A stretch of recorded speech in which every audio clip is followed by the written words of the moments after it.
The concept of multi-timeframe analysis introduces the idea of hierarchy between trading signals among different timeframes. In other words, the technical signal in the 4-hour timeframe is stronger than this same signal in the 1-hour timeframe and all the lower timeframes below. Under this paradigm, a simple signal in the daily timeframe can sparkle a massive trend on the 5-minute, for example. That's why it is useful to pay attention to many timeframes to catch these unique opportunities. The term hierarchy implies a structure where one element is more important than another. That's exactly what it means for the trading signals generated by the many different techniques of our strategy.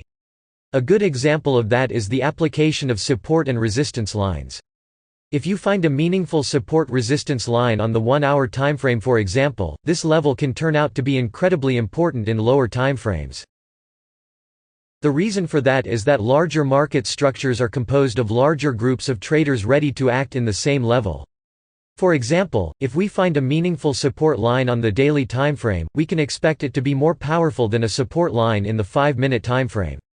That's the case because the magnitude of price movements in the daily timeframe is a lot greater and there are much more traders keeping an eye on it.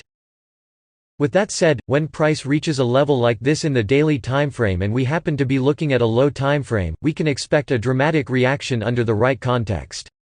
To sum up, the essential point behind hierarchy of signals between timeframes is that the higher the timeframe, the stronger the signal.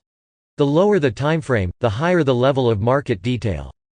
This hierarchy of timeframes displays a trade-off between signal power and market detail. When we increase signal power, we always decrease market detail and vice versa. It's important to point out that this idea works for any technique as well.